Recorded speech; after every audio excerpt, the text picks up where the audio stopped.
Bienvenidos nuevamente, queridos amigos de Historia Rebelde. Hoy vamos al cuarto episodio de la vida y la obra del más grande de los poetas americanos, José Asunción Silva Gómez. En ese trasegar vital del gran poeta que decidió una buena madrugada, entre comillas,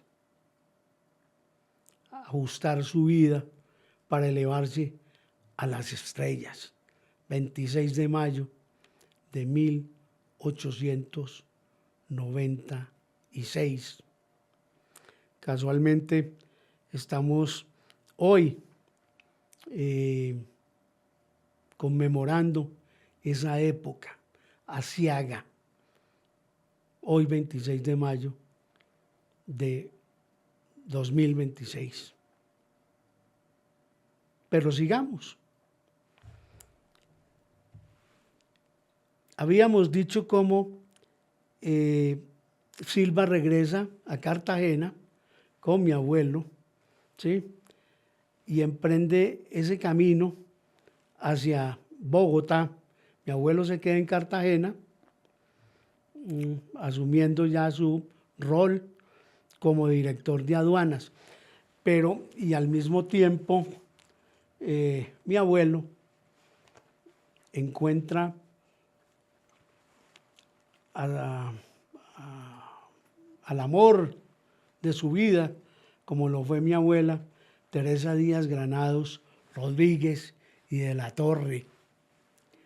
Allí se enamora y posteriormente contrae matrimonio. Pero sigamos con ese ciclo vital de Silva. Entonces, ya como secretario de la Legación de Colombia en Caracas, le permite realizar a Silva una fecunda, la más grande y fecunda producción literaria y poética.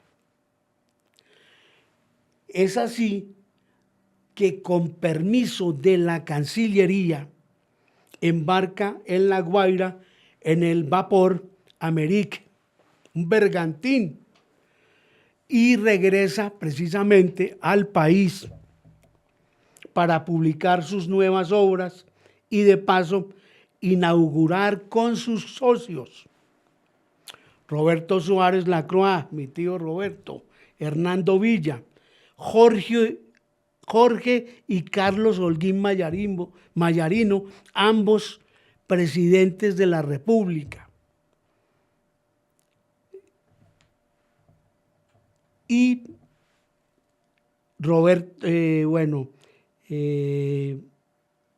la fábrica de baldosas y cemento. Esa fórmula para crear esa fábrica de baldosas es una fórmula que trae Silva de Londres y él mismo la desarrolló. Él mismo se inventó esa aleación de componentes para armar la primera fábrica de baldosines en nuestro país. Por avatares del destino, después nos vamos a encontrar cómo esa fórmula va a terminar en manos de la familia Echevarría en Medellín, en Antioquia. Y no es muy aventurero decir que esa fórmula llegó a los Echevarría sustraída por uno de sus socios, por Hernando Villa. Esa es una realidad, que entre otras cosas estuvo incurso en la fabricación de billetes falsos. Y Silva fue uno de los que acudió a la justicia para denunciar ese hecho. Y acudió a la justicia con su primo hermano, tío mío, pues mi tío Roberto, que a la sazón también estaba organizando el Archivo Santander, de su tío, el general Santander. Entonces, ahí nos encontramos esa dicotomía. Después vienen las investigaciones y eso, como todo en este país, eso terminaron tapándolo. El gobierno de la Regeneración, el gobierno de Caro, el gobierno de Marroquín, el gobierno de Rafael Reyes, el gobierno de José Vicente Concha, el gobierno de Restrepo, etcétera. Se tapó, eso se olvidó y toda esa vaina. Después, posteriormente, pues ya viene la fundación del Banco de la República. Pero también la quiebra del Banco López, que también estuvo ahí con sus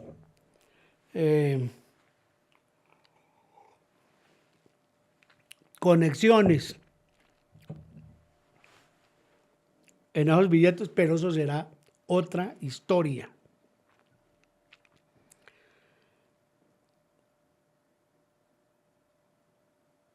Entonces,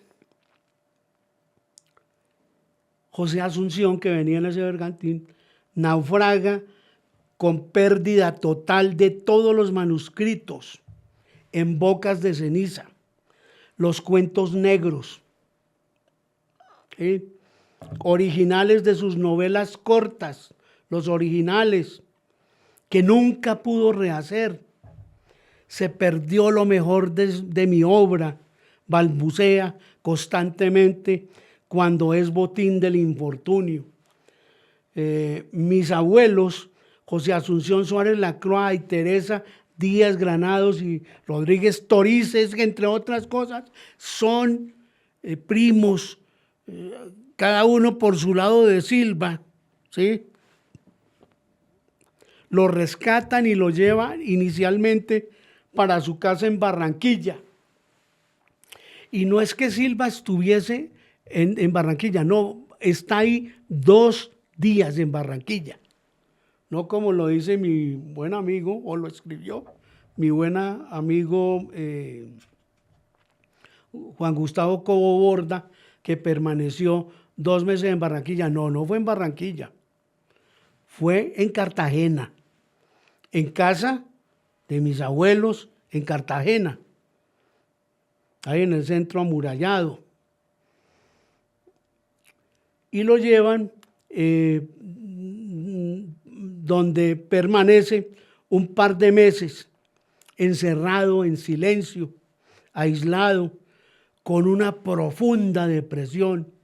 Trata de reorganizar su mente ante un mundo que ahora es totalmente hostil. Entre otras razones, contaba mi abuela, a quien no conocí, pero le contaba a mi padre que tenía 4 años, entre 4 y 5 años, cuando conoció a Silva. Silva lo cargó a él en sus rodillas, ¿sí? Mi padre sí se acuerda de Silva, se acordaba de Silva, y decía que vivía encerrado en una habitación todo el día, no salía a ninguna parte, escasamente salía a hacer sus necesidades y después volvía y se encerraba a fumar, fumar y fumar. Solamente se alimentaba con caldo de pollo y a los 2 meses decide regresar a Bogotá. En ese instante, el suicidio empieza a rondar en la cabeza del poeta. Y hagamos un recuento anterior, a ver qué pasó. Un primo hermano suyo, a quien Silva no conoce, hijo reconocido de mi tío bisabuelo Antonio María Silva Fortul y Juliana Yáñez, Guillermo, que era un joven de porte aristocrático y atrayente, en un arrebato inmotivado de ira, se despedazó el cráneo con un tiro de pistola en la antigua casa de Atogrande el 24 de diciembre de 1860. O sea, por esa línea habían antecedentes ya de suicidio.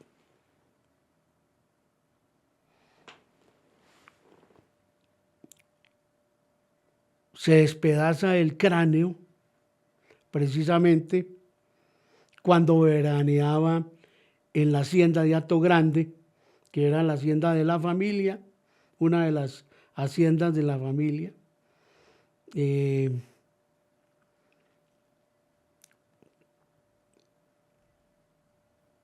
Antonio María,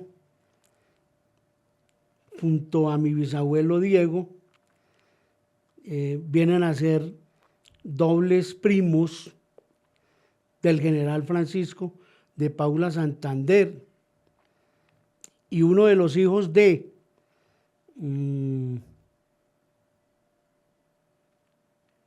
Diego, mi bisabuelo, es Manuel, mi tío abuelo, mi tío bisabuelo mejor, casó con la hija menor con su prima, además, hija menor de el general Santander, Sixta Tulia Santander y Pontón.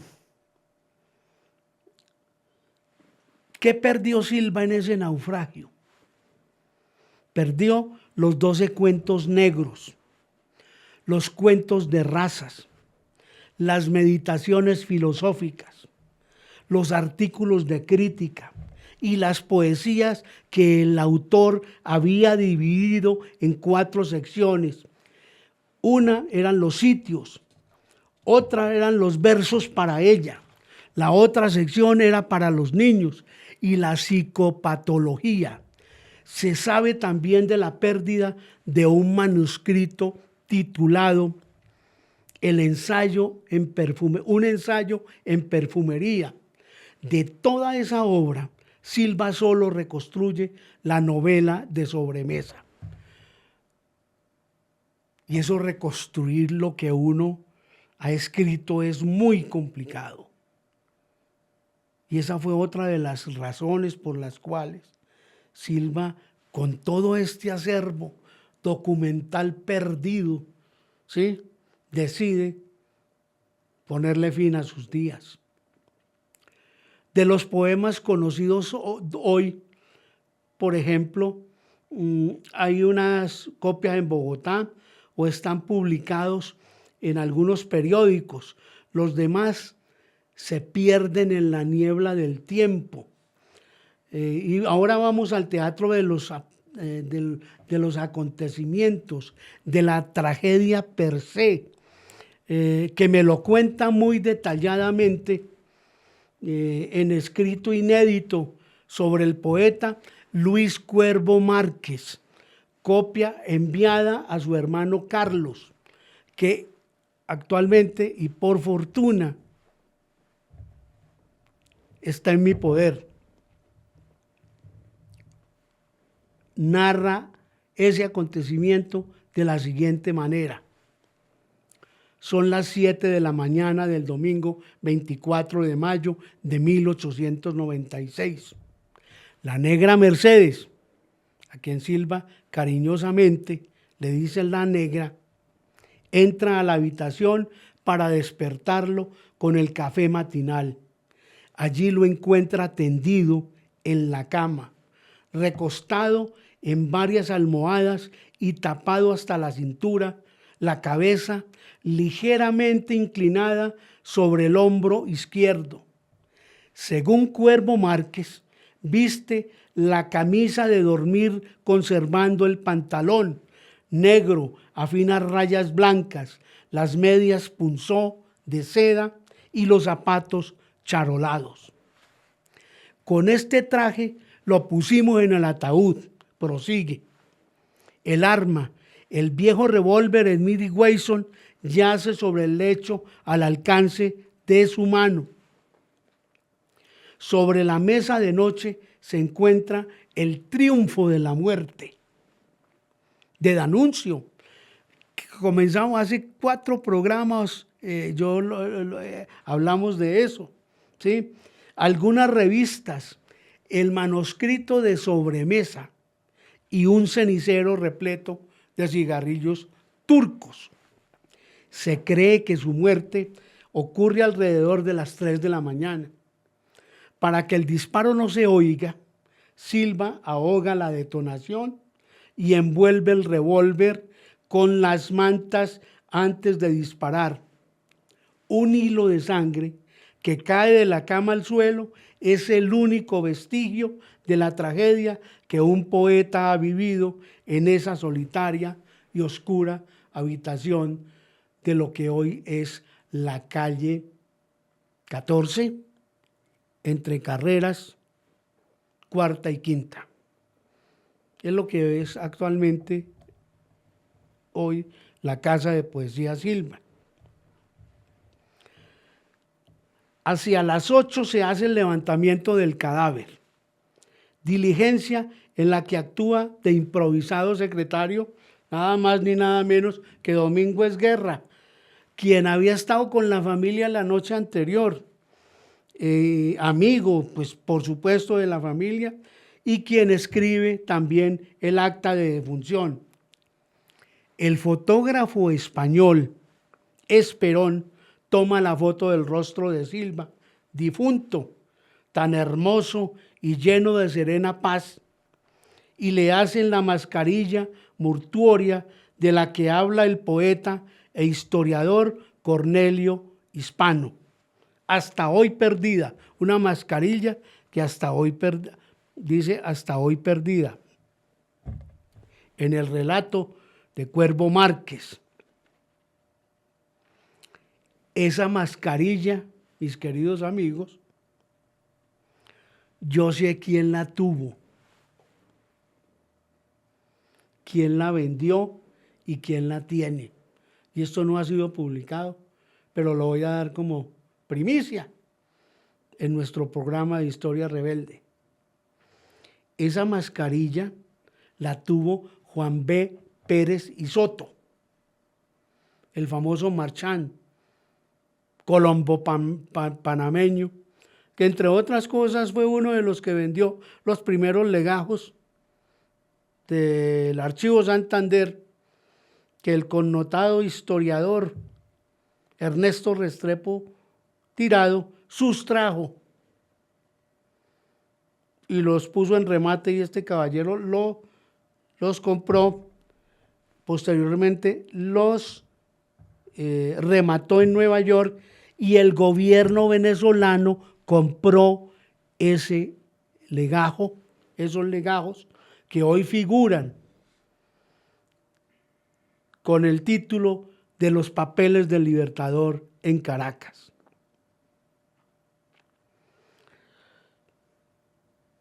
Pues bien, sé también quién compró posteriormente, como les decía, la mascarilla de José Asunción Silva. Esa mascarilla la compró la esposa de un primo hermano de mi papá,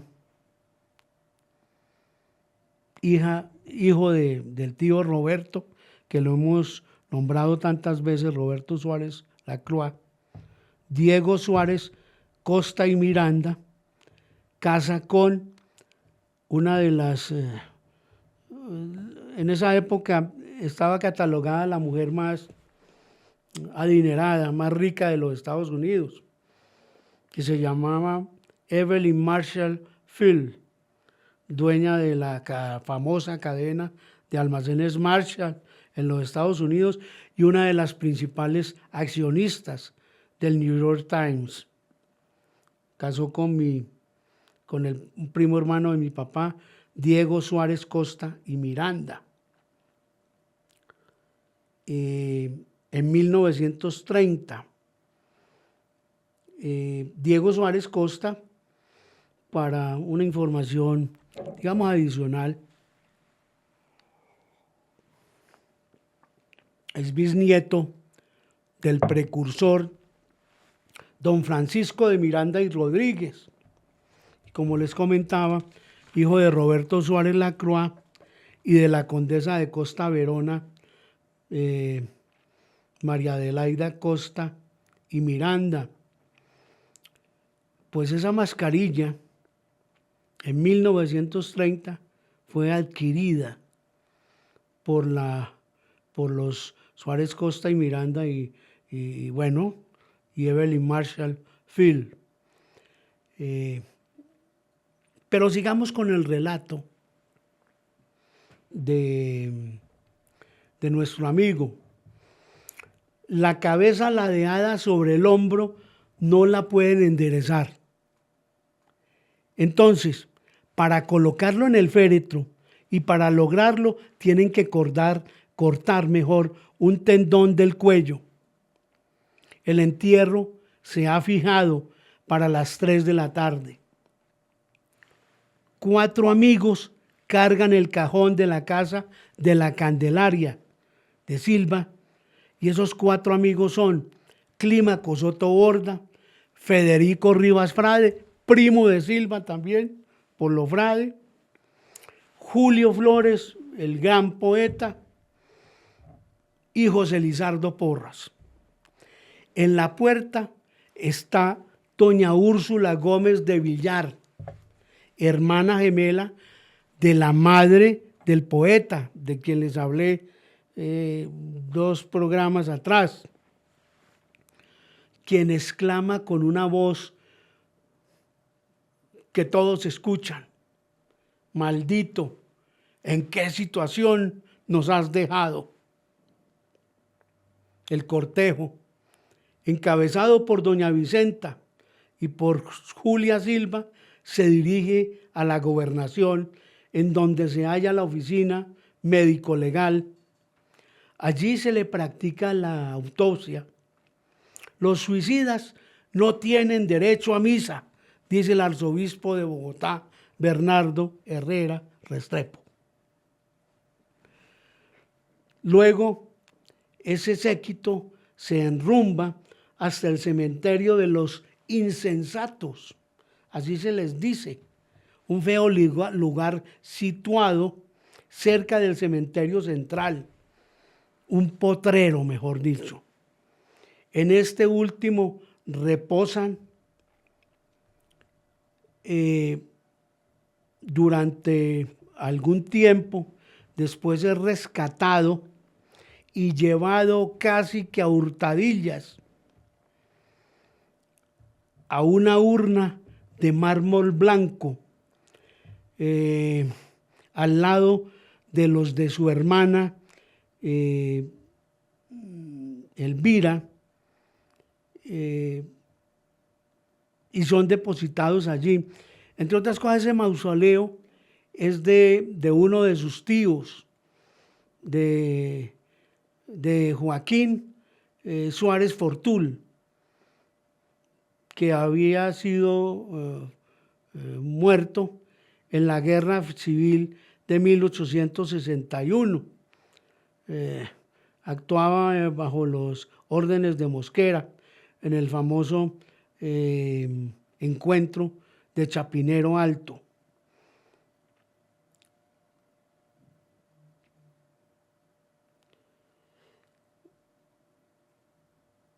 Su madre Vicenta se niega a asistir al potrero non santo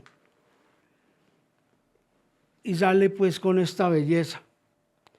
Dice que es una vergüenza y una afrenta para la familia. Bueno, eso era el pensamiento ultracatólico de esa época, de esa historia tan aciaga del momento, ¿no?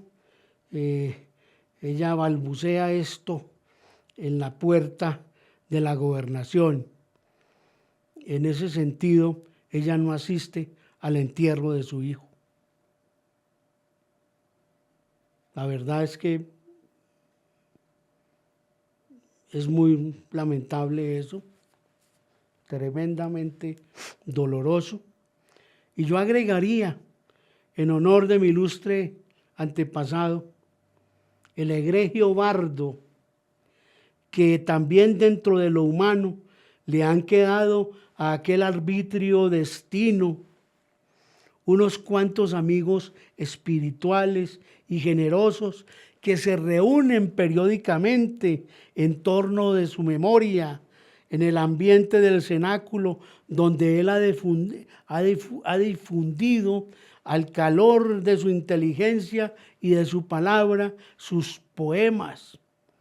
Allí, precisamente en la casa de su primo hermano y mi tío Roberto Suárez, suelen evocarlo cariñosamente, recuerdan sus frases más significativas, releen a los poetas malditos como Baudelaire, Verlaine, Rimbaud, Mallarmé, y los libros que han comentado con él se deleitan con repetir en coro algunos poemas que José Asunción ha confiado a la memoria de esos fieles discípulos. Por ejemplo, un poema que se solía recitar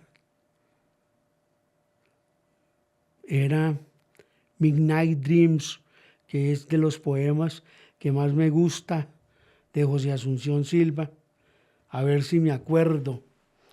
Anoche, estando solo y ya medio dormido, mis sueños de otras épocas se me han aparecido. Los sueños de esperanzas, de glorias y alegrías y de felicidades que nunca han sido mías.